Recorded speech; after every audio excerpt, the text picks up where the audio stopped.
every position, every table, chair, or pile of rubble they were sitting on. I saw the twitchy, augmented security. Illegal muscles with its own alien IQ layered all over their bodies, making sure no one got crazy. I saw the red-eyed beggars eager to drain the dregs from an abandoned cup. I saw it all and fixed it in my mind. Even the monks. The monks, with their creepy plastic faces and mirrored glasses, were always in these places. They were supposed to be immortal.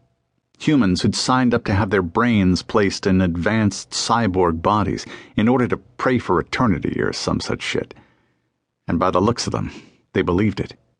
3 of them were working the tables, scanning faces and talking to people about death and sin and forever.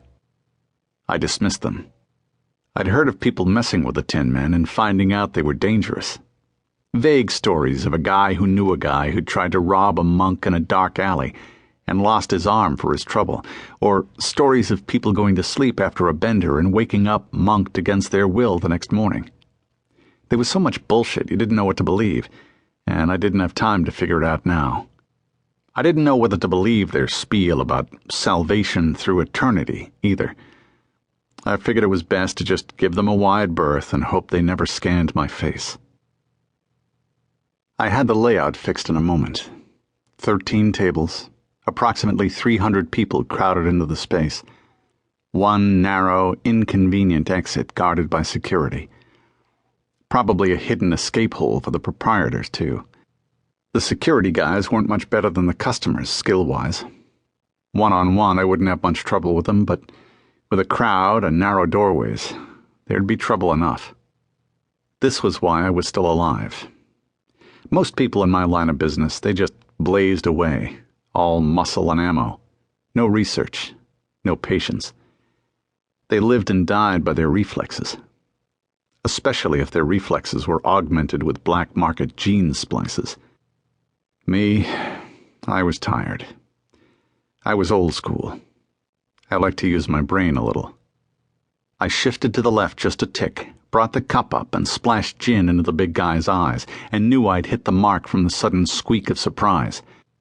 I spun left and his knife flashed into the empty space in front of him. I slapped out my hand and took him by the wrist, firmly, and stood up, rolling his arm behind him as I moved, something popping loudly in his shoulder as he dropped the blade with a clatter and onto the floor. I kicked at it and it disappeared, most likely plucked cleanly off the floor as it skidded by some enterprising criminal.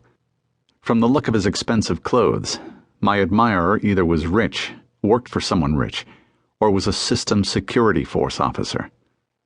But system pigs didn't need to hire guys to arrange murders. They just showed up, pinched you, and shot you in the head in some deserted alleyway, usually after emptying your pockets. This guy, from what I remembered when he'd hired me a few days before, didn't talk rich. He was just a middleman who'd come up in the world.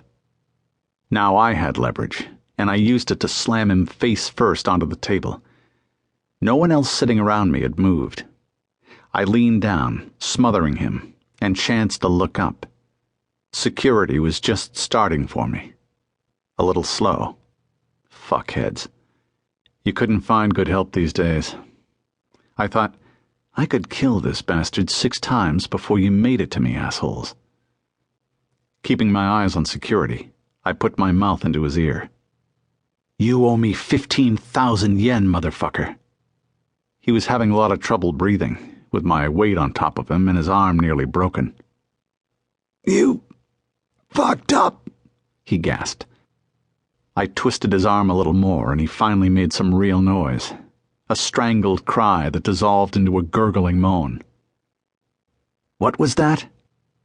They found her hanging from a fire escape. God damn it! I felt pretty confident that I had this guy under control, so I looked up again. Security was still a few tables away, sauntering toward us, not hurrying. They were used to sodden lumps of shit causing a ruckus. I'd overestimated them, no doubt, and dismissed them from my worries. My employer, he started out, will not be happy. My sense of outrage turned my vision red for a moment.